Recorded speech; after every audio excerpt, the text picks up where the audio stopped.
Chẳng tiện tông chỉ mùi nâng ca tranh invoice nhưng bàn tranh invoice hai chẳng đọt về đài tệ trốn cọt thơ payment màu dưỡng chẳng đầm bày cho để thơ payment nó cái invoice cứ dừng cho lại invoice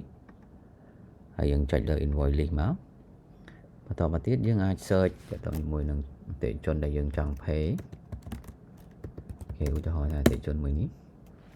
không cả này ní tệ trốn cọt miến invoice P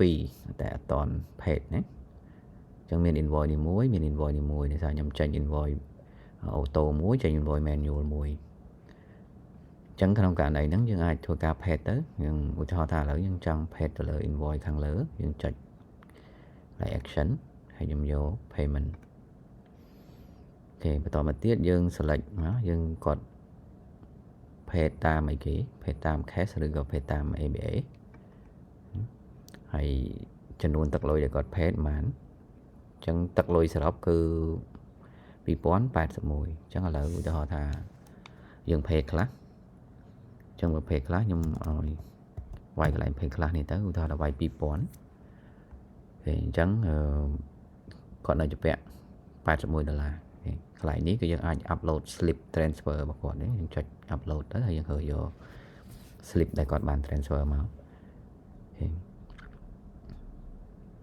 ចឹងខ្ញុំចុច save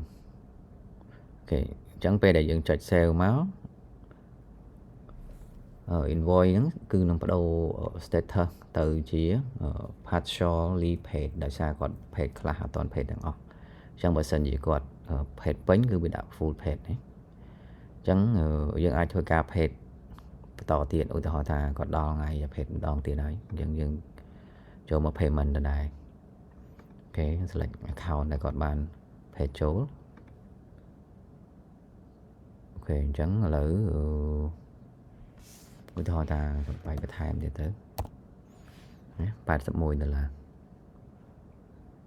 ញ្ចឹងខ្ញុំចុច save ទៅអូខេអញ្ចឹង paid គ្រប់មានន័យថា full paid ណាអញ្ចឹងគាត់នៅសល់ invoice មួយទៀតដែលអត់ទាន់ paid អញ្ចឹងយើងអាចចូលធ្វើការ paid ដូចគ្នា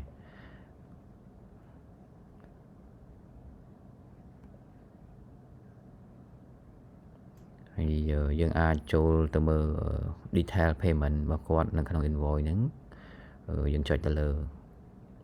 លេខកូដ invoice ហ្នឹងមកហើយយើងអុសចុះមកក្រោមមកនឹងឃើញតាក់ទងជាមួយនឹង payment list ដែលគាត់បានធ្វើ payment ឲ្យយើងណាលើកទី1 2000លើកទី2 $81ណាអូខេអញ្ចឹងក៏យើងអាចធ្វើការ print receipt ចេញឲ្យគាត់ដែរបើសិនជាគាត់ចង់បាន receipt យើង print receipt ឲ្យគាត់ទៅចុចលើ payment មួយណាដែលគាត់ចង់បានអូខេឧទាហរណ៍ថានេះចុះ print receipt អញ្ចឹងនេះ receipt តាក់ទងជាមួយនឹង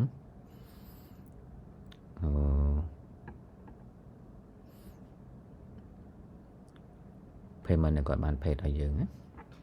អូខេ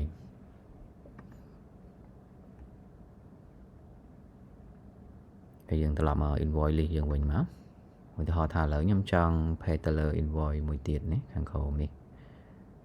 invoice មួយនេះ outstanding ប៉ុណ្នេះអញ្ចឹងការ pay យើងអាចចុចកន្លែង action នេះ payment នេះក៏បានឬក៏យើងចូលមក invoice detail យើងសិនមកហើយយើងចុះមកខាងក្រោមហើយ add payment នៅកន្លែងនេះក៏បានដែរដូចគ្នាយើងអាចធ្វើបានអូខេ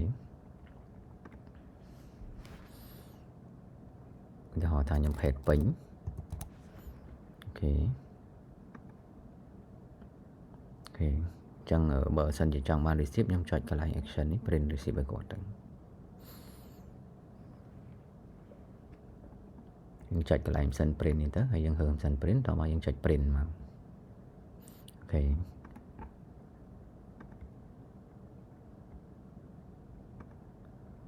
អូខេអញ្ចឹង